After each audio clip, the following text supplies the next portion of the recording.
Hello students, आज हम exercise 2.4 का अपना लास्ट क्वेश्चन यानी 16th क्वेश्चन करेंगे। और हमारा 16th क्वेश्चन है what are the possible expressions for the dimensions of the cuboids whose volumes are given below. यहाँ पर हमें क्या दे रखा है, यहाँ हमें जो है वॉल्यूम्स दे रखे हैं। किसके दे रखे हैं? क्यूबॉइड्स के दे रखे हैं। और हमें क्या निकालना है? इन क्यूबॉइड्स का हमें पॉसिबल एक्सप्रेशंस जो है डायमेंशंस के निकालने हैं। यानी हमें डायमेंशंस का मतलब है लेंथ, ब्रेथ, हाइट जो है वो निकालनी है इनकी। हमें पता है क्यूबॉइड जो होता है 3 डायमेंशनल होता है, जिसकी लेंथ, ब्रेथ और हाइट होती है। तो यहाँ पर हमें जो है वॉल्यूम्स दे रखे हैं और इन वॉल्यूम्स को हमें फैक्टराइज करके इनके लेंथ, ब्रेथ, हाइट निकालने हैं। कैसे निकालेंगे मैं आपको बता देता हूँ। देखो यहाँ पर क्वेश्चन लिख रखा है, फर्स्ट पार्ट है हमारे पास 3x² - 12x। तो इसको हमने क्या किया, हम यहाँ पर देखेंगे इन दोनों में कॉमन क्या है। इन दोनों के अंदर कॉमन है, इसको पहले मैंने यहाँ सॉल्यूशन में लिख लिया। इन दोनों में कॉमन क्या है? 3x। तो 3x लिख लिया बाहर, 3x बाहर लिख लिया। और 3x से इसको डिवाइड करेंगे, कितना जाएगा, कितना बचेगा? 3 से 3 कट जाएगा, x से x कटेगा, एक x बचेगा, अंदर चला जाएगा। यहाँ पर माइनस का साइन आ जाएगा, प्लस है और माइनस है, प्लस माइनस से डिवाइड करते हैं तो माइनस का साइन आता है ना।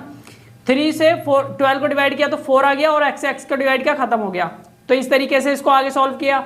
अब हमने इसके भी फैक्टर कर दिए, 3 × x लिख सकते हैं इसको, 3x को। तो 1 2 3 हमारे पास 3 फैक्टर्स हो गए। हमने इसको फैक्टराइज कर दिया। तो हम यहाँ लिख सकते हैं thus the possible dimensions of the cuboid are 3x, x - 4। ये हमारे क्या हो जाएंगे? 3 डायमेंशंस हो जाएंगे क्यूबॉइड के, जो हमें निकालने थे वो हमने निकाल दिए। नेक्स्ट पार्ट हमारा 12k² + 8ky - 20k।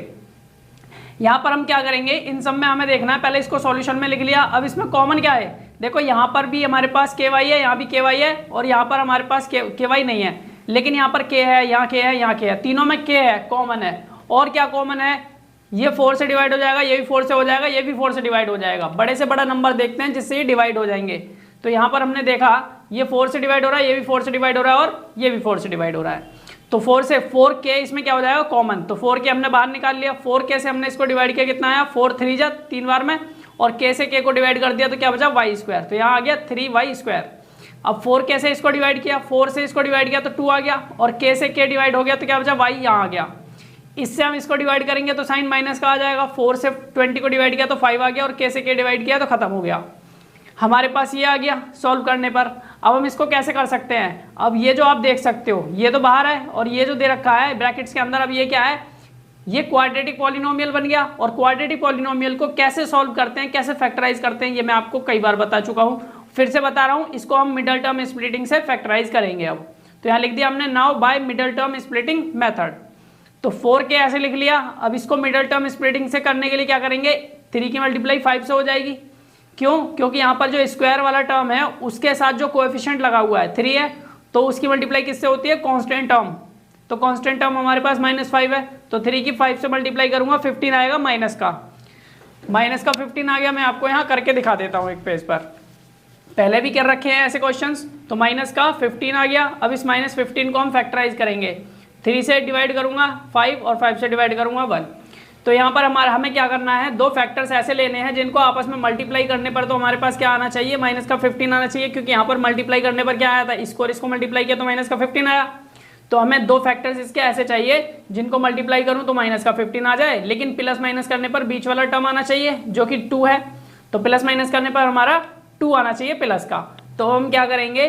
-3 ले लेंगे, 3 को माइनस का कर देंगे और प्लस को हम, और 5 को हम प्लस का कर देंगे। तो 3 5 15, माइनस का 15 आ गया। मल्टीप्लाई करने पर यही चाहिए था, और इनको माइनस प्लस करने पर क्या चाहिए? प्लस का 2। तो यहाँ देख सकते हो इसमें से इसको माइनस कर दिया, 2 आ गया। भाई यही चाहिए था। इसका मतलब ये दोनों हमारे फैक्टर्स हो जाएंगे। -3 और 5 हमारे क्या है? फैक्टर्स हो जाएंगे। तो हमने यहाँ पर लिख दिया, यहाँ लिखा हमने इसको फैक्टराइज करके, ये तो ऐसे लिख लिया, और इसको फैक्टराइज किया तो 3y², पहले वाला टर्म ऐसे लिखते हैं, और इसी को फैक्टर्स करते हैं। तो इसके फैक्टर्स किए तो क्या इतना आया? 3 -3y + 5y। तो इसको करने पर ये आया, और माइनस का 5 ऐसे लिख लिया। पहला वाला टर्म और ये लास्ट वाला टर्म ऐसे लिखा जाता है, इसके फैक्टर्स होते हैं, इसलिए इसको ऐसे कर लिख दिया हमने। अब यहाँ पर हम देख सकते हैं इन दोनों में कॉमन ढूंढना है और इन दोनों में कॉमन। तो 4k तो ऐसे लिख लिया, और इन दोनों में कॉमन क्या है? यहाँ 3y, यहाँ 3y। तो 3y कॉमन हो गया। 3y से इसको डिवाइड करूंगा तो 1y बचेगा, अंदर चला गया। इससे इसको डिवाइड करूंगा, साइन माइनस का 3y से 3y डिवाइड होगा तो 1 आएगा। किसी को उसी से डिवाइड करते हैं तो 1 आता है। जैसे 1 को 1 से डिवाइड करूंगा 1, 5 को 5 से डिवाइड करूंगा 1, ऐसे 3y को 3y से डिवाइड करूंगा तो 1। इन दोनों में कॉमन क्या है, इन दोनों में कॉमन है हमारा 5 प्लस का।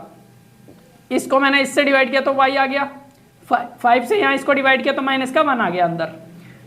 अब आप देख सकते हो हमने क्या किया, इसको और इसको एक जगह ले लिया 3y प्लस 5 को, और इन दोनों में से एक बार हमने लिख लिया, क्योंकि जो ब्रैकेट्स के अंदर वैल्यू होती हैं सेम होती हैं, उनमें से एक ही बार लिखते हैं। अब यहाँ पर हमारे पास जो फैक्टर्स थे वो तीनों क्या आ गए, 4k इंटू में 3y प्लस 5 इंटू में y माइनस 1। तो यही हमारे डायमेंशंस हैं। तो हमने लिख दिया thus the dimensions of the cuboid are 4k 3y plus 5 और y माइनस 1। तो ये हमारा लास्ट क्वेश्चन था आज का एक्सरसाइज 2.4 का। अब अपनी जो तीसरा चैप्टर है, तीसरा चैप्टर अपनी नेक्स्ट वीडियो में करेंगे, इंट्रोडक्शन वीडियो लेके आऊँगा, उसके बाद हम एक्सरसाइजेस करेंगे।